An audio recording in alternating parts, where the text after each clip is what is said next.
পরবর্তীতে ভগবান শিব এসে এই যুদ্ধকে থামিয়ে দেয়। মহাদেবের পুত্র গণেশের একটি দাঁত ভেঙে দেয় পরশুরাম। গঙ্গাপুত্র ভীষ্মের সাথে প্রায় 21 দিন টানা যুদ্ধ করেছিলেন পরশুরাম। এই যুদ্ধে কেউ কাউকে পরাজিত করতে পারছিল না। ভীষ্ম পরশুরামের বিরুদ্ধে ব্রহ্মাস্ত্র প্রয়োগ করেছিলেন, আর পরশুরাম ভীষ্মের বিরুদ্ধে শিবের দেওয়া কুঠারকে প্রয়োগ করেছিলেন। অবশেষে ভগবান শিব এসে এই যুদ্ধক্ষেত্র এসে যুদ্ধকে থামিয়ে দেয়। একবার পরশুরামের সাথে যুদ্ধ হয়েছিল স্বয়ং পবন পুত্র হনুমানের। এই যুদ্ধে কেউ কাউকে পরাজিত করতে পারছিল না। অবশেষে সেখানেও ভগবান শিবকে আসতে হয়েছিল। যদি তিনি না আসতেন তাহলে হনুমান ও পরশুরামের যুদ্ধের কারণে এই সংসার বিনষ্ট হয়ে যেত। পরশুরাম ছিলেন অখণ্ড ব্রহ্মচারী। অখণ্ড ব্রহ্মচর্যের সমস্ত শক্তি ওনার মধ্যে সমাহিত ছিল।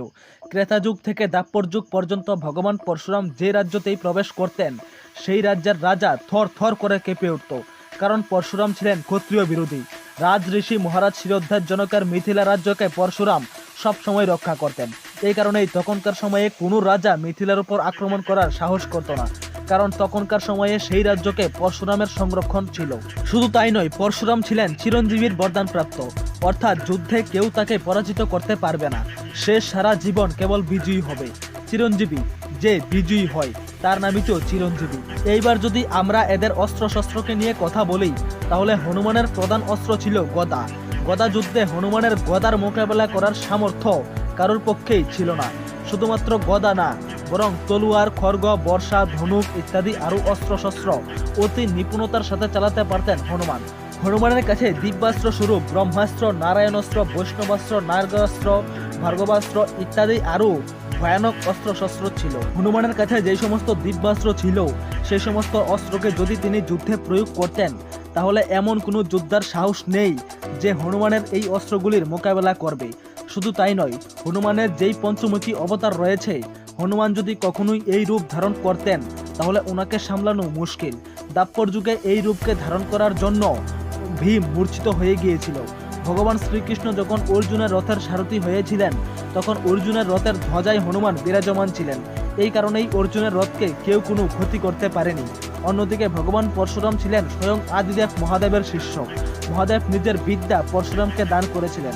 পরশুরামের কাছে সমস্ত প্রকারের দিব্যাস্ত্র ছিল। ব্রহ্মাস্ত্র, নারায়ণ অস্ত্র, ব্রহ্মাণ্ড অস্ত্র, ব্রহ্মশির অস্ত্র, এক পুরুষঘাতিনী অস্ত্র, নাগাস্ত্র ইত্যাদি আরও শক্তিশালী অস্ত্রের সম্পূর্ণ জ্ঞান ছিল ওনার মধ্যে। শুধু তাই নয়, পরশুরামের বিদ্যা অর্জন করার কৌশল দেখে ভগবান শিব অত্যন্ত প্রসন্ন হয়েছিলেন এবং তিনি পরশুরামকে বরদান স্বরূপ নিজের মহাশক্তিশালী পরশু দান করেন। এই পরশু এতটাই শক্তিশালী ছিল যে তার মোকাবেলা করার সামর্থ্য কারোর মধ্যেই ছিল না। পরশুরাম নিজের শক্তির দ্বারা প্রায় 21 বার ক্ষত্রিয়বিহীন করেছিলেন এই ধরিত্রীকে। এইবার যদি আমরা এদের ব্যক্তিত্বকে নিয়ে কথা বলি, তাহলে হনুমানের ব্যক্তিত্বের একটি অন্যতম পজিটিভ দিক হচ্ছে অহংকার ভঙ্গ করা।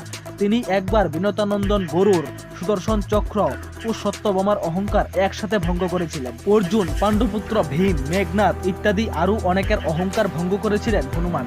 হনুমানের ব্যক্তিত্ব অনেক স্ট্রং ছিল। হনুমানের চরিত্রকে ফুটিয়ে তোলার জন্য পৌরাণিক অনেক ঋষি ও মুনিরা বহু গ্রন্থ রচনা করেছিলেন। হনুমানের ব্যক্তিত্বের সবথেকে বড় উৎকৃষ্ট উদাহরণ হচ্ছে এই যে তিনি ছিলেন শ্রীরামের ভক্ত। শ্রীরামের জন্য হনুমান এতটাই ভালোবাসতেন যে ওনার জন্য তিনি নিজের প্রাণকেও বিসর্জন দিতে বিন্দুমাত্র ভাবতেন না। এই কারণেই হনুমানকে বলা হয় ভক্ত শিরোমণি।